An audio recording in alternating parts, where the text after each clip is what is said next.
नमस्कार, मैं रविश कुमार। गोदी मीडिया के जितने एंकर अमेरिका गए हैं उनमें से एक चौथाई भी या एक या दो ही मणिपुर गए होते तो आज देश को पता चलता कि इस राज्य में 45 दिनों से क्या हो रहा है। 50,000 लोग किन हालात में राहत शिविरों में रह रहे हैं। सोमवार को मणिपुर से बीजेपी के ही 9 विधायकों ने प्रधानमंत्री नरेंद्र मोदी के कार्यालय को एक ज्ञापन सौंपा है। इसमें से 8 बीजेपी के विधायक हैं और एक निर्दलीय, लेकिन सभी मैतेई समुदाय के हैं। इन्होंने लिखा है कि मणिपुर की जनता ने राज्य में, स्टेट में अपना भरोसा खो दिया है, जबकि मणिपुर में बीजेपी की ही सरकार है और बीरेन सिंह बीजेपी के मुख्यमंत्री हैं। लेकिन उनके विधायक लिख रहे हैं कि वहां की जनता ने अपना भरोसा खो दिया है। क्या यह किसी भी तरह से गंभीर हालात नहीं है? आपको याद होगा कि जब विदेश राज्य मंत्री का घर जला तो उन्होंने भी कहा कि मणिपुर में कोई सरकार नहीं है। कांग्रेस प्रवक्ता जयराम रमेश ने कहा है कि एक दिन बीजेपी विधायकों का एक गुट रक्षा मंत्री से मिलता है, एक दिन अलग गुट प्रधानमंत्री को मेमोरेंडम देता है। दोनों गुट कह रहे हैं कि मुख्यमंत्री को हटाओ, मणिपुर में बीजेपी ही एक नहीं है और प्रधानमंत्री को परवाह नहीं है। उनके स्पीकर सत्यव्रता जी, सभी मंत्रीगण, सभी लोग जो है ये कोशिश में कि प्रधानमंत्री जी उनको अपॉइंटमेंट दे, लेकिन एक व्यक्ति बिना अपॉइंटमेंट का, मनोज शुक्ला, जो वर्तमान में एक पिक्चर बनी है उस पर काफी चर्चित है, उस व्यक्ति ने ट्विटर में लिख दिया और हर जगह लिख दिया कि मैं तो प्रधानमंत्री जी को बिना अपॉइंटमेंट का मिलता हूं। 31 मार्च 2023 को आदि पुरुष के डायलॉग राइटर बिना अपॉइंटमेंट का इस देश के प्रधानमंत्री जी से मिल सकते हैं, लेकिन 15 साल से चीफ मिनिस्टर रहे श्री बोबी सिंह जी, मणिपुर के जितने भी टॉप लीडर्स हैं जिन्होंने जीवन दे दिया, खून दे दिया मणिपुर के लिए, जहां पर सब लोग भाजपा के सदस्य मंत्रीगण प्राइम मिनिस्टर से मिल नहीं पा रहे हैं, सिर्फ मनोज मुंतशिर शुक्ला वो बिना अपॉइंटमेंट का मिल लेता है। जो बद्दी बद्दी डायलॉग लिखने वाला, गंदा डायलॉग, हर एक भगवान को बेइज्जत करने वाला, वैसे व्यक्ति को प्रधानमंत्री जी 45 मिनट के लिए जो है उन्होंने अपॉइंटमेंट दिया, 45 मिनट्स। तो मैं यही इस मंच से देश के जितने भी लोग जो सुन रहे हैं और बाद में सुनेंगे, प्रधानमंत्री नरेंद्र मोदी ने तो मणिपुर से आए विरोधी दल के नेताओं से भी मुलाकात नहीं की, बीजेपी के विधायकों से भी मुलाकात नहीं की। केंद्रीय मंत्रियों से मिलने की खबरें छप रही हैं, मगर जमीन पर इसका असर नहीं दिख रहा। हालात सामान्य नहीं हो रहे हैं। 26 मई से लेकर 31 मई तक गृहमंत्री का दौरा हुआ, उसके बाद अब 20 दिन होने को आए हैं और वहां स्थिति सामान्य नहीं है। जो घोषणाएं हुई उनका क्या हुआ किसी को पता नहीं। अमित शाह दोबारा क्यों नहीं गए वही बेहतर बता सकते हैं। अभी टीवी पर अमेरिका अमेरिका चलेगा ताकि गांव में छवि बनाई जाए कि नरेंद्र मोदी ग्लोबल लीडर हो गए हैं। अमेरिका का यह कवरेज और कवरेज में ड्रामा, यह सब कुछ हिंदी प्रदेश के दर्शकों के लिए हो रहा है। आप मेरी बात लिखकर रख लीजिए। मिजोरम से राज्यसभा सांसद के वेनलेलवना ने मणिपुर में राष्ट्रपति शासन लगाने की मांग की है और कहा है कि राज्य में जो हिंसा हो रही है उसके लिए केंद्र सरकार जिम्मेदार है। टाइम्स ऑफ इंडिया से बातचीत में वेनलेलवना ने कहा है कि केंद्र सरकार को मणिपुर में एन बीरेन सिंह के नेतृत्व वाली सरकार को हटा देना चाहिए ताकि केंद्रीय बल बेहद पक्षपाती मणिपुर पुलिस को अपनी कमांड में लेकर राज्य में हो रही जातीय हिंसा को रोक सकें। उन्होंने कहा कि मैतेई लोगों और पहाड़ी जनजातियों के लिए एक अलग प्रशासन के बिना लंबे समय तक शांति लाना असंभव होगा। उन्होंने दोनों समुदायों के बीच शांति सुनिश्चित करने के लिए केंद्रीय बलों के साथ इंफाल घाटी और पहाड़ी क्षेत्रों के बीच एक बफर जोन बनाने का सुझाव दिया है। प्रधानमंत्री नरेंद्र मोदी के कार्यकाल के 9 वर्ष पूरे हो गए और इस 9वें वर्ष में मणिपुर की ये हालत है।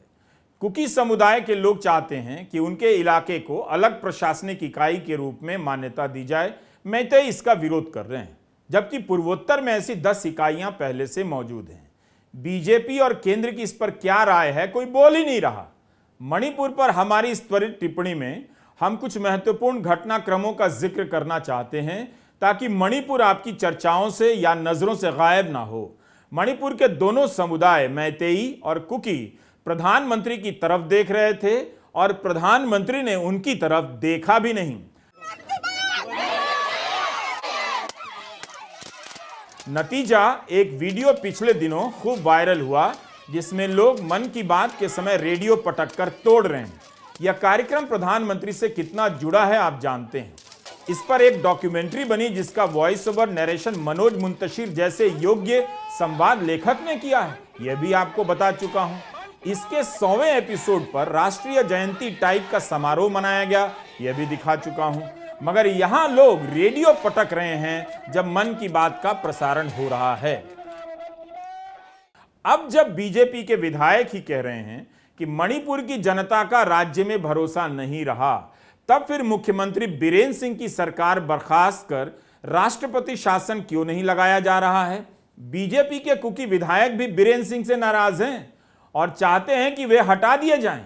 जब बीजेपी के ही विधायकों का मुख्यमंत्री में भरोसा नहीं, तब आप समझ सकते हैं कि पार्टी अंदर से दो फाड़ हो चुकी है और राज्य में क्या हालत होगी। यह पहला मौका है जब इस हालत के लिए बीजेपी राहुल गांधी पर आरोप नहीं लगा रही। अगर मणिपुर में इस वक्त कांग्रेस की सरकार होती तब भी मणिपुर पर चर्चा नहीं होती। दिन रात राहुल गांधी को ललकारा जाता और उन्हें गालियां दी जाती। तो आपने ये फोटो देख लिया, बीजेपी के कुकी विधायक भी मुख्यमंत्री के खिलाफ हैं, बीजेपी के मैतेई विधायक भी मुख्यमंत्री के खिलाफ हैं। बीजेपी के नेता हैं संबित पात्रा जो पूर्वोत्तर के संयोजक बनाए गए हैं। इनके ट्विटर हैंडल पर मणिपुर को लेकर अगर आप जानकारी हासिल करना चाहें तो शायद ही कुछ मिल जाए। खबरों में आता है कि असम के मुख्यमंत्री हिमंता बिस्वा शर्मा भी कई संगठनों से मिल रहे हैं, फिर भी शांति बहाल नहीं हुई। बीजेपी के राष्ट्रीय अध्यक्ष जेपी नड्डा ने हाल के दिनों में जब हिंसा चल रही थी मणिपुर में, असम और त्रिपुरा में कई सभाएं की हैं, मगर मणिपुर नहीं जा सके। यह हाल है बीजेपी का जो दावा करती है कि वो देश चलाना जानती है, मजबूती से निर्णय लेती है। उसके 9 साल के कार्यकाल के बाद मणिपुर की यह तस्वीर आप देख रहे हैं। इस बीच आरएसएस ने अपील जारी कर दी। इस अपील का क्या मतलब है, समझ से परे है। प्रधानमंत्री ने अपील जारी नहीं की, आरएसएस जारी कर रहा है। इस अपील में लिखा है कि आरएसएस 50,000 विस्थापितों के साथ खड़ा है। मेरी समझ में नहीं आया कि कैसे खड़ा है। क्या आरएसएस के लोग वहां राहत कार्य कर रहे हैं? क्या मोहन भागवत मणिपुर के दोनों गुटों के विधायकों को जो दिल्ली आए हैं उन्हें लेकर प्रधानमंत्री से मिलने जा रहे हैं या मिलने की अपील कर रहे हैं? या हम ये माने कि अपील करने का नया काम अब आरएसएस को दे दिया गया है, प्रधानमंत्री अपील जैसा काम नहीं करेंगे। आरएसएस प्रधानमंत्री मोदी से क्यों नहीं अपील करता? मीडिया की हालत यह है कि इसकी भी हेडलाइन चल गई कि केंद्र राष्ट्रपति शासन पर विचार कर रहा है और उसका अब कुछ पता नहीं। मणिपुर के मुख्यमंत्री बीरेन सिंह ने हाल में एक अपील की है। 20 जून के टाइम्स ऑफ इंडिया में एक खबर छपी है। मुख्यमंत्री अपील कर रहे हैं कि कुकी और मैतेई दोनों अपने हथियार सरेंडर कर दें। उनका कहना है कि कुकी उग्रवादी संगठन हथियार डाल दें और मैतेई लोग भी हथियार का इस्तेमाल ना करें, हिंसा रोकें। अमित शाह के दौरे के 20 दिन बाद का यह हाल है कि मुख्यमंत्री लोगों से हथियार डालने की अपील कर रहे हैं। पहले भी कर चुके हैं, 1 महीना हो गया। यह हालत क्यों यहां तक आई जब मणिपुर में डबल इंजन की सरकार थी? अब बीजेपी बोल नहीं रही। हिंदू अखबार की एक रिपोर्ट हिंदी के पाठकों और दर्शकों तक नहीं पहुंची होगी, इसके बारे में मैं कुछ बताना चाहता हूं। 20 जून को विजेता सिंह ने एक रिपोर्ट फाइल की है।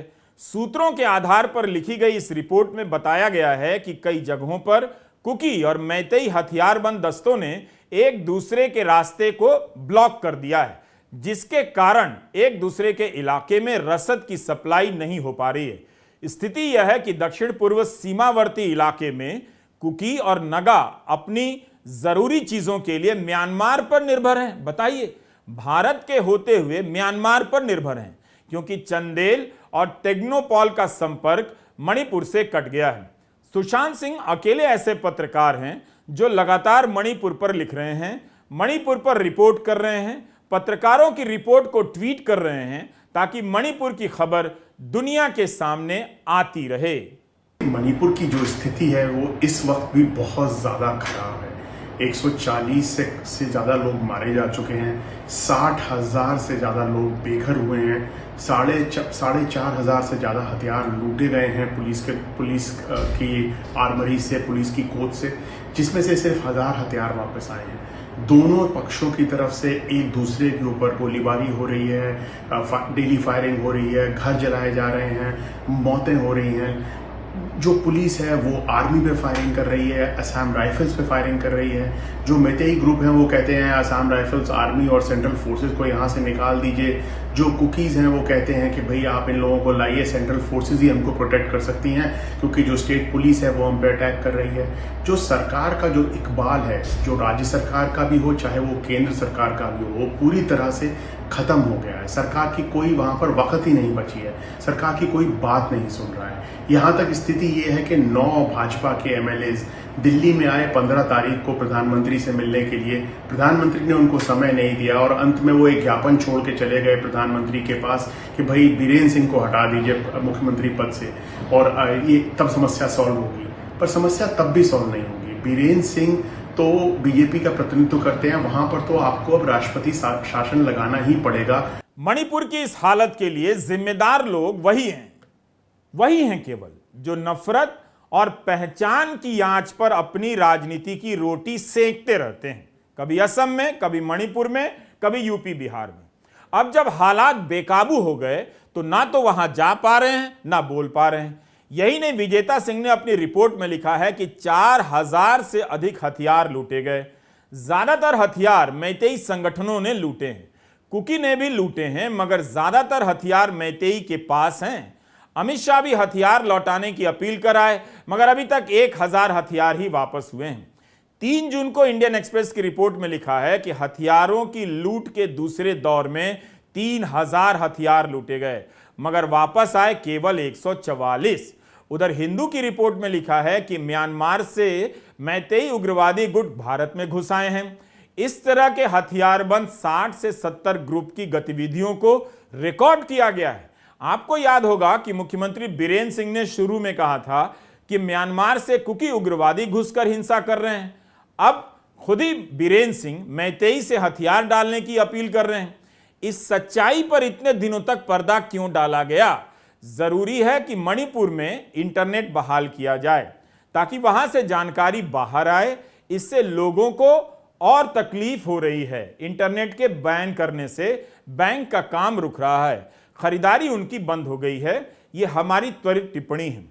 अंदर बाहर की राजनीति को सुलगाना, धर्म या जाति या नस्ल के नाम पर पहचान की राजनीति को हवा देने का परिणाम आप देख रहे हैं। यही मणिपुर की हालत है। नमस्कार, मैं रवीश कुमार।